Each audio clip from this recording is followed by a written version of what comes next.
നമുക്ക് നാട്ടില് അൺഫോർച്ചുനേറ്റ്ലി നമുക്ക് അതിനകത്തുള്ള ലിമിറ്റ്, നമ്മളൊരു ഗവൺമെന്റ് സിസ്റ്റത്തിന് അതിനുള്ള ലിമിറ്റ് ഭയങ്കര എന്താ പറയുക, അവർക്ക് അതിൻ്റെതായ ലിമിറ്റുകളുണ്ട്. ചലഞ്ചാണ്. എന്തൊക്കെ ആയിരിക്കാം അവിടെ ഷ്യാം കാണുന്ന ഒരു മാറ്റം, വേണ്ടി വരുന്ന ഒരു മാറ്റം എന്ന് തോന്നുന്നു?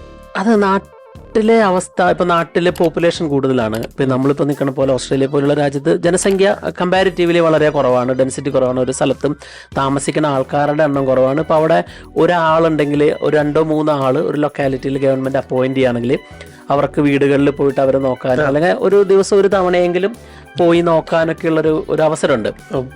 ഇപ്പം ഞാൻ ഓർക്കണത്, ഇവിടെ വന്ന സമയത്ത് ഇപ്പോൾ എൻ്റെ ഇംഗ്ലീഷ് ഇമ്പ്രൂവ് ചെയ്യാനായിട്ട് ഞാനൊരു വോളണ്ടറി ആയിട്ടൊരു ജോലി ചെയ്തായിരുന്നു.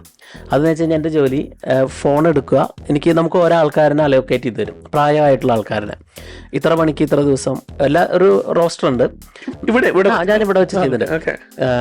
അപ്പോൾ ഒരു വോളണ്ടറി, അപ്പോൾ നമ്മളവിടെ ചെയ്ത്, കാരണം നമ്മൾ അവരെ വിളിക്കുന്നു. അപ്പോൾ ഇന്ന ആളുടെ വീടല്ലേ എന്ന് ചോദിക്കുന്നു. അപ്പോൾ അവർക്ക് അറിയാം നമ്മൾ വിളിക്കുന്നുള്ളത്. അപ്പോൾ അതിൽ ഉദ്ദേശം ഇത്രയേ ഉള്ളൂ, അവർ ഓക്കെ ആണോ, നമ്മൾ അവരെ ഒരു ഒറ്റപ്പെടലിൽ കൂടെ ആണല്ലോ കടന്നു പോണത്. ഹലോ ഹവായു എന്ന് പറഞ്ഞാലോ, ഓക്കെ ഇന്ന ആളോ മിസ്സിസ് ഇന്ന ആളാണോ, ഓക്കെ ആണോ, ഞാൻ ഇന്ന സ്ഥലത്ത് നിന്ന് വിളിക്കണമെന്ന് പറയുമ്പോ അവര് പലപ്പോഴും അവർ ആ വിളി കാത്തിരിക്കാറുണ്ട്. അത് ഭയങ്കര ഒരു, കാരണം ഇപ്പൊ ഇവിടത്തെ ഒരു സംസ്കാരത്തില് ഇവരിങ്ങനെ മക്കളൊക്കെ ഒരു പ്രായം കഴിഞ്ഞ ഇപ്പൊ നമ്മുടെ പോലെ നമ്മളതിന് ഒത്തിരി വ്യത്യാസമൊന്നുമല്ല. അവർ മാറി താമസിക്കുന്നു, പേരക്കുട്ടികൾ പോകുന്നു. ആ ഒരു ഒറ്റപ്പെടൽ, പക്ഷേ നേരത്തെ പറഞ്ഞതുകൊണ്ട് ഞാൻ അതിലേക്ക് വന്നു എന്നുള്ളൂ അലിജി. കാരണം ആ ഒരു ഒറ്റപ്പെടലുണ്ടല്ലോ, ആ ഒറ്റപ്പെടലിനെ മനുഷ്യനെ കൊണ്ട് തന്നെ അതിനൊരു മരുന്നുള്ളൂ. അതെ